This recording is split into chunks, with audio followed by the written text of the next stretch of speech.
It is the end of the 15th day of NaNowrimo! I said I was going to do a video that actually had some content to it, and I may have lied, because I had ideas for things, but now it's like late. It's already like 7:30, and I still have almost 1,000 words I have to write, because I've only got like 790 words written so far. So I have a feeling I'm not actually doing another video today that has some more substance than this. I apologize. I think that's gonna have to wait for the weekend when I'm gonna have some more time. So anyway, like I mentioned, I've only got 790 words so far, and it's already like 7:30, and I was really hoping to be in bed by 8, so I don't think that's gonna happen.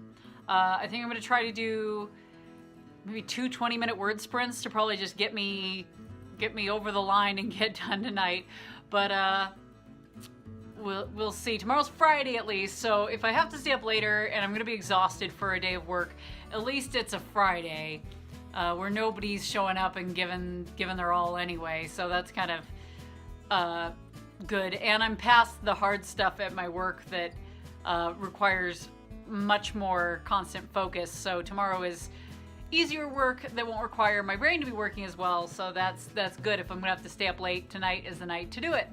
So we're gonna see how that goes. I'm gonna do a 20-minute word sprint, see how many words I can get done, and we'll see where we're at after that. I don't know how many words done, but it's about 8 o'clock, so it's been about a half hour since I last checked in, and I've got 369 words left to be up to 25,000. So I think I ought to easily be able to make it to that. I'm finally onto a scene where I'm moving forward too, so that's good. I am, however, realizing that I did not do adequate world building for this particular endeavor.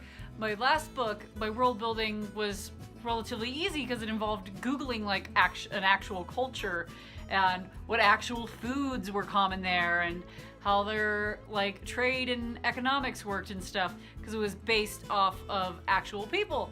And this one is based off entirely fictional people in an entirely fictional setting, and it's a setting that doesn't really exist in the world, like the real world. And I didn't realize how deep I was into this. Like, ha ha ha, it's funny because it's an underwater city, but I didn't realize all the nuances I was gonna have to consider. I mean, I kind of thought about them. I'm like, oh, I should probably figure out what they eat down there. And like, how do they get their clothing and stuff? I'm like, do they just have a bunch of silk clothing and they randomly keep silkworms? I'm like, but silkworms only eat mulberry trees. The random bits of trivia I happen to know.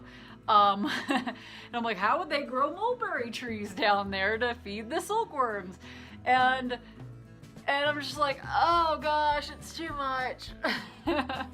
I had the thing that made me realize that I've got this problem with my world building for this is that I was in this scene and I was describing how they were drinking wine and stuff, and I'm like, wait a minute, where are they getting grapes to make wine?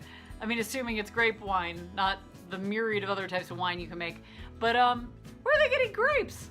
And I'm like, well, I want them to have alcohol because, like, let's be honest, like every culture except for like people who lived in Antarctica or something have some sort of intoxicants in their society. So anyway, I was like, well, maybe they could grow potatoes. Maybe they grow lots of potatoes under grow lights in the underwater city. I feel like that's plausible. And then they're drinking vodka. They've got vodka. Actually, I just realized that makes tons of sense. I'm so glad I was talking on this, because that's an aha moment. Because actually a lot of my people in the city are Russian because of the way that the comets fell across Europe and Asia and part of South Africa. I plotted it all out in this Word document where I took like a map of Europe and like put all these little points on it to simulate where like the different zones of the impact would be from these comets that hit.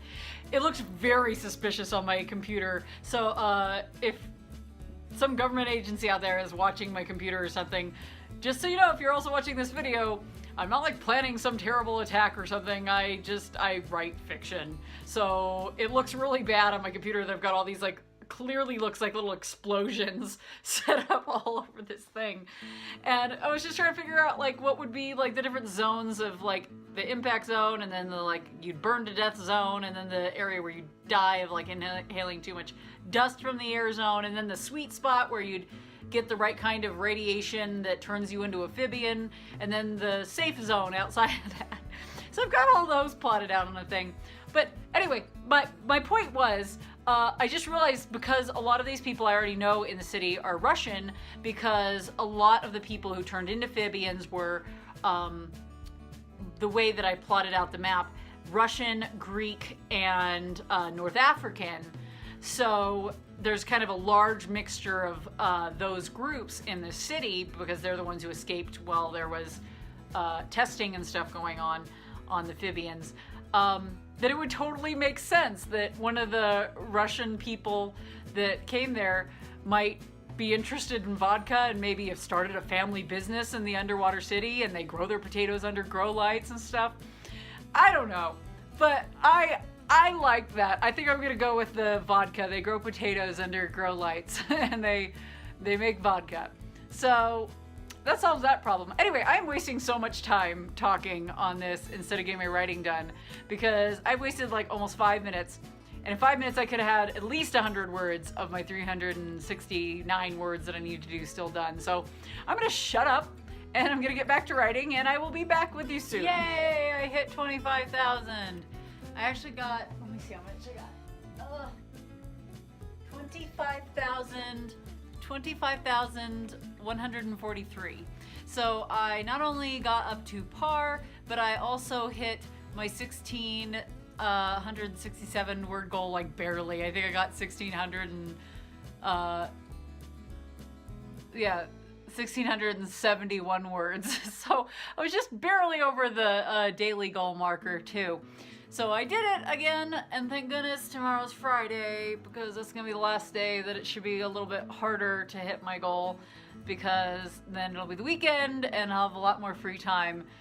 It's just recently I haven't been able to do any of this at work because I've been just so brain fried, even on my breaks, that I just can't imagine giving up my breaks for writing. I know that sounds like a slacker excuse, but I just don't have the wherewithal to do it when I'm at work. I just want my breaks to be my breaks. So anyway, I still made it. I hope everybody else is getting their word counts in and being productive if you so choose to be.